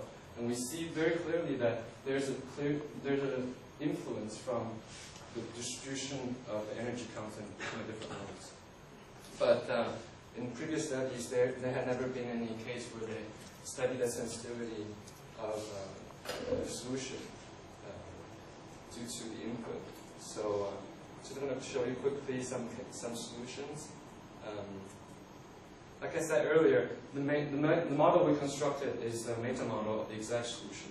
So we want to know that if a prediction from the meta model is actually in agreement with the exact solution. Here on top, here we have meta model from 2nd, 4th, 6th, 8th order polynomials. And you see that with increasing number of power expansion in the polynomial, you capture more and more small scale details. And at the bottom, this is the exact solution that we computed in addition to the meta model. And those two solutions are in really good agreement with each other. So we know now we're doing something correctly. And next thing is the statistical measures. We can do the mean, the variance of the time average vorticity that I showed you earlier, the bubbles that progress in time. So we see that, I won't explain the physical meaning behind it, but for example, if you look at the variance plot, this is the total variance, so the variance from all 3 different random variables that we're looking at. But you can actually extract information from individual random inputs. So here we have the variance due to primarily the first random variable, the second and third random variable. So you see that actually the different random variables have different spatial influences on the solution. And you also see that the magnitude of their partial variance is it's different. So this gives us information about the location and the magnitude of the solution sensitivity to the solution.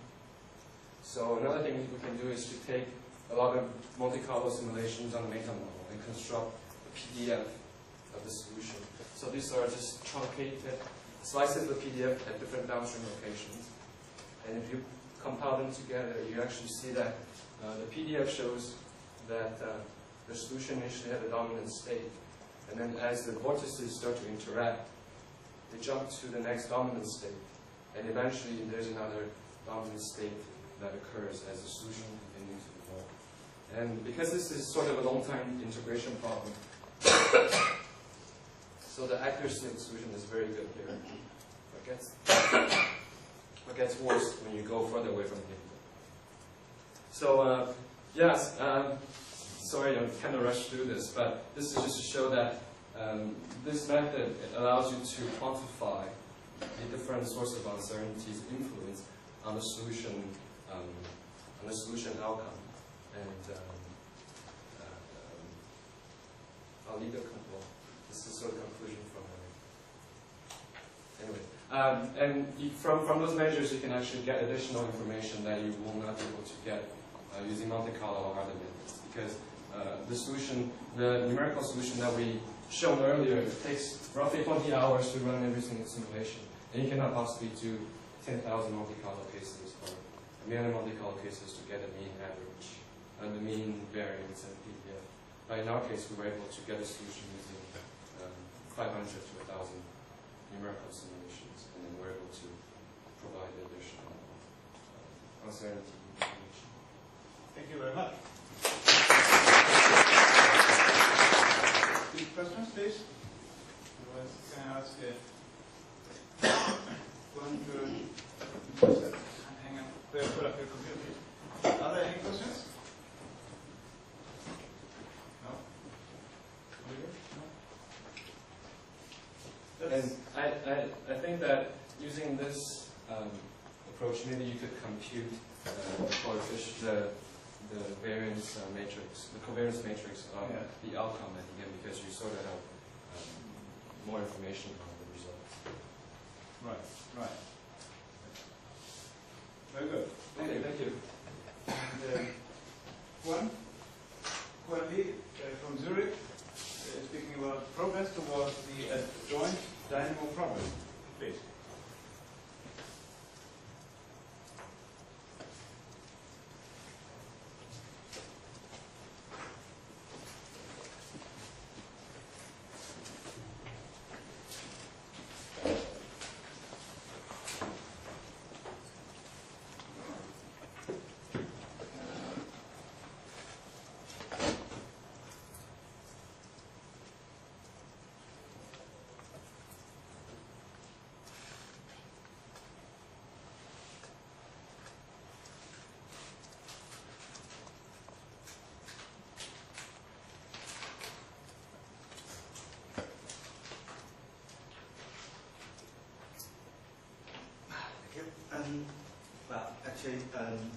My name is Kwan. This is a short apology first. We were not really informed. We are going to give a presentation, so just quickly dig it out from my laptop. This is a presentation I gave not long ago in the EGU meeting, and it's actually in the Professor Talagrand's session. So this actually at the beginning of last year in our group. Earth and the Planetary Management Group, we actually started the project in applying the 4D variation of data simulation to the geodynamo problem. I'm actually going to skip all the technical details and talk about the motivation and the subject we are working on. This is actually the structure of the Earth's core. It's actually hidden underground, 3,000 kilometers. This area is called Earth's inner core. It's mainly solid iron. This is spherical shell region is called Earth's outer core. It's a liquid iron. This black circle stands for the core mantle boundary. Outside this boundary is Earth's mantle. Then after that, it's the surface of Earth. The temperature difference between the inner core boundary and core mantle boundary is actually large enough to drive the flow to convect. The convecting flow is actually essentially the moving charge, and it generates a magnetic field. Magnetic field also feeds back to the velocity field.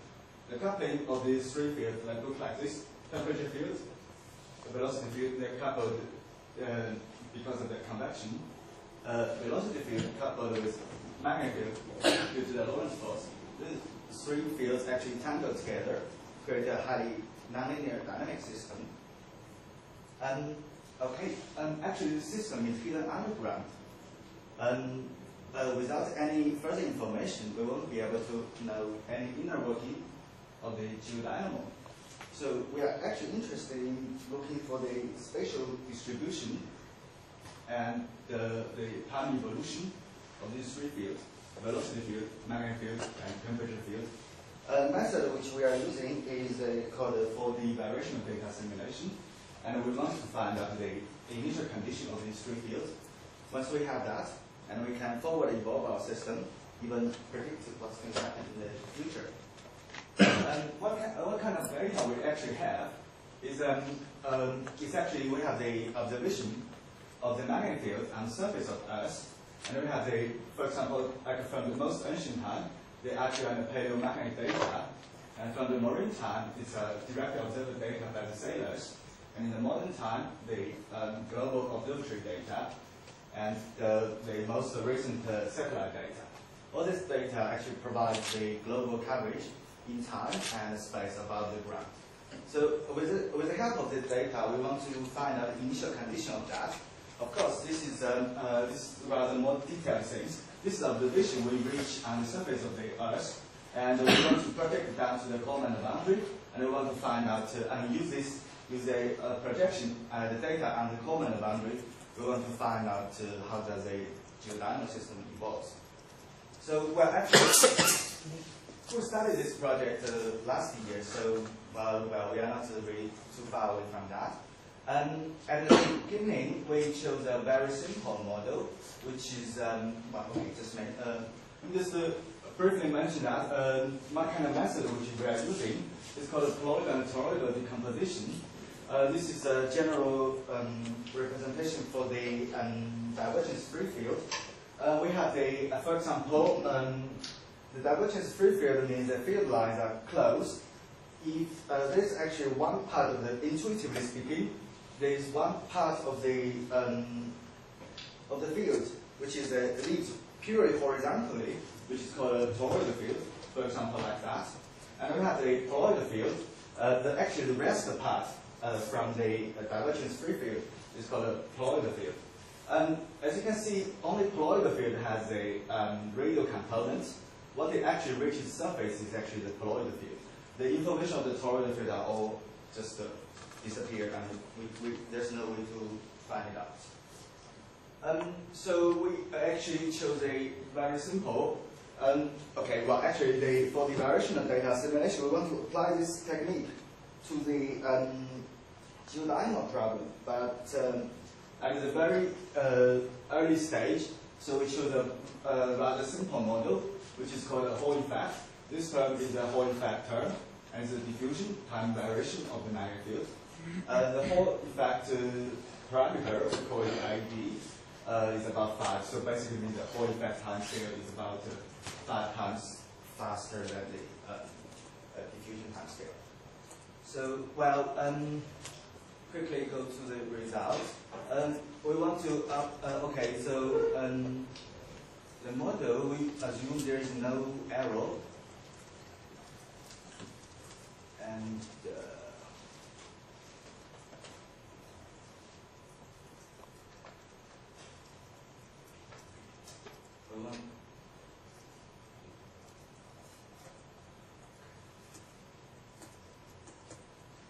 this is toroidal scalar, which we are looking for.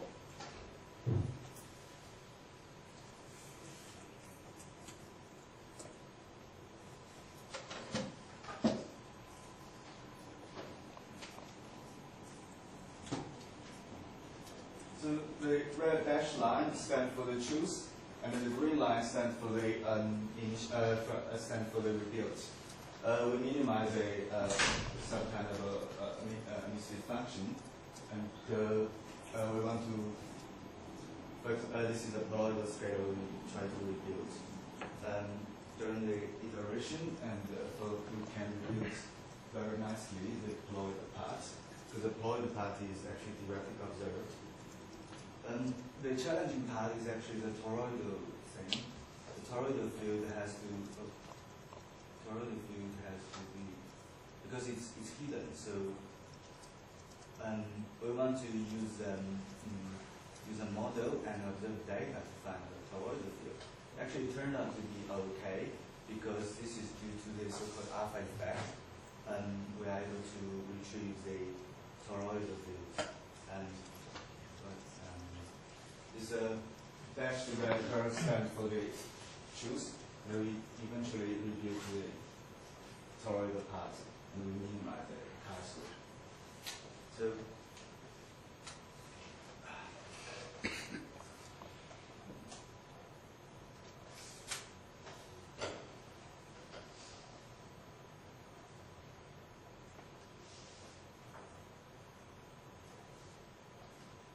From another point, we have the energy isosurface. We want to rebuild the, this is actually, we use the problem from another point, and we eventually build up the isosurface of the shape we choose. But this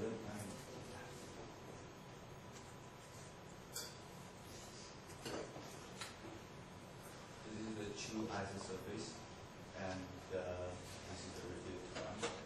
So actually the problem from all-different angle, and as a initial study, we are happy what we have done.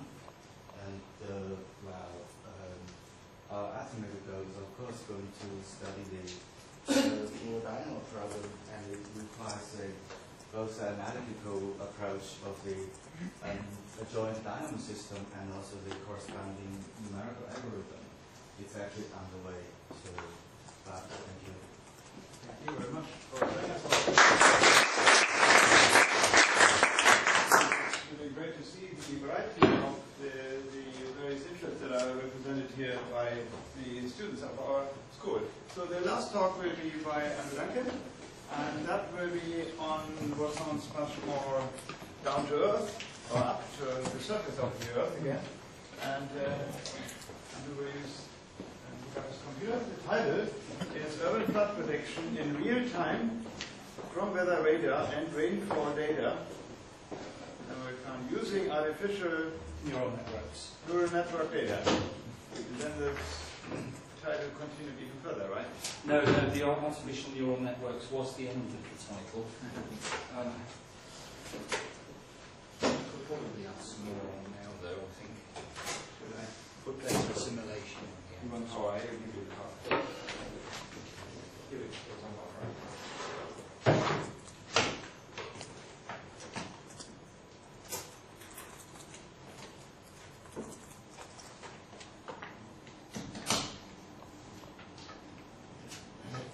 Working? Yes. Is that not working? No. So, you can have mine, maybe. Well, we'll risk it. We only need it for about 10 minutes, so the battery will. So it works. So, yeah. So, this was actually a talk I gave at the Weather Radar and Hydrology conference in Exeter last week. But it does sort of cover the work that I'm doing at the moment, and I'm going to just skip past these bits. What I'm actually trying to achieve is to model urban flooding in a drainage network at a very small scale, which is always difficult, and to achieve rapid real-time operation. So the conventional way of doing that is to use what's called a hydrodynamic simulator to produce hydrographs for each manhole within a sewer network. But what we actually need to be able to do is to predict those flood levels in what's called an operationally useful time period, which actually means about 3 to 4 hours. So what I'm trying to do effectively is to make a flooding prediction in 3 to 4 hours. So let's skip past this. The basic principle of what I'm doing is to use a neural network. So there was a pointer somewhere. Yeah. So what in this case, we've got effectively flood levels, a hydrograph on each output of a neural network, which each of those outputs represents one manhole in the sewer network. And that's based on an input of rainfall. And it's actually come out to be that the predictive capability of this model is only about the concentration time of the network, which basically in normal sewer networks means about half an hour. And that's much shorter than what the operational people need.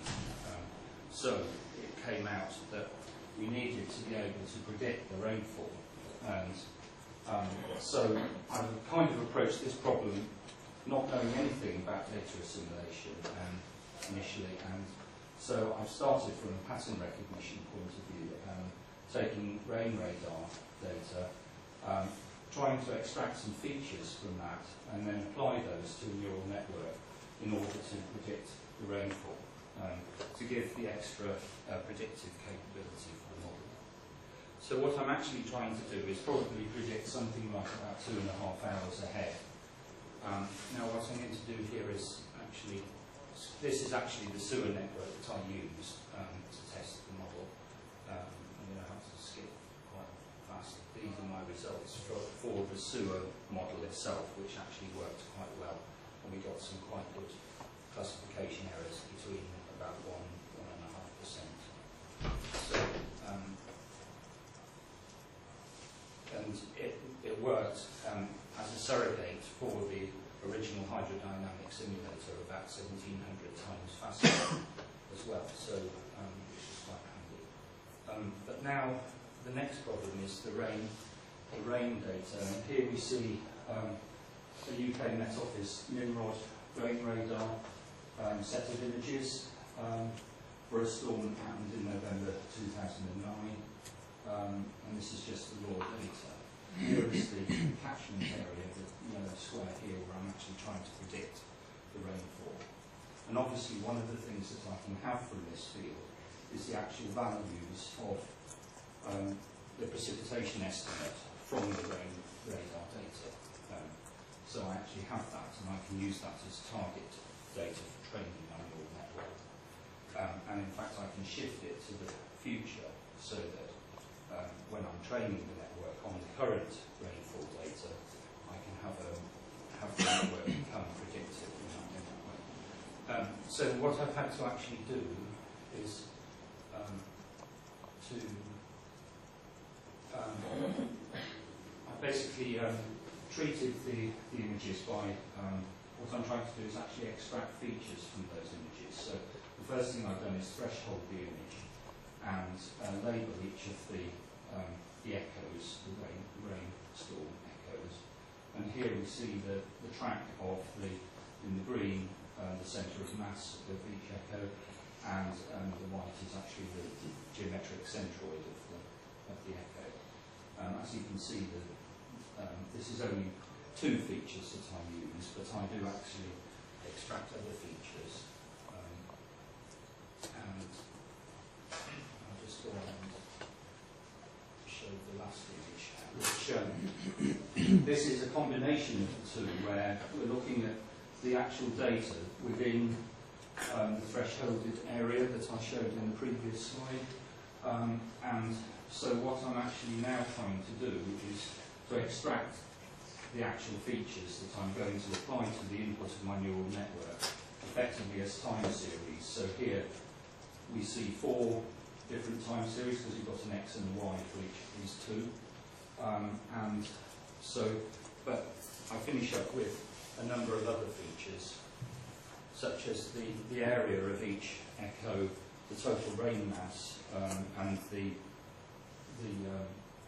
northern, western, eastern and southern extents at each 5-minute time step.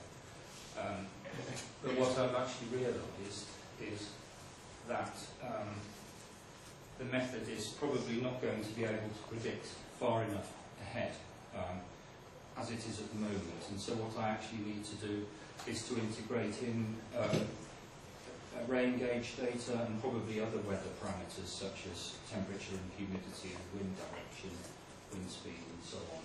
And so I came to the position where I'm beginning to build a data assimilation model, and now here I am. Thank you.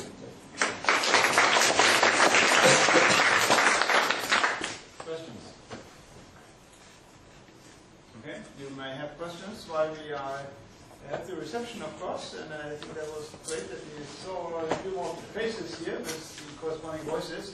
So now let me ask the local people to help everybody else to get to the main building for the informal reception with beer and cheese, I believe it is. Otherwise, we tomorrow at 9 o'clock.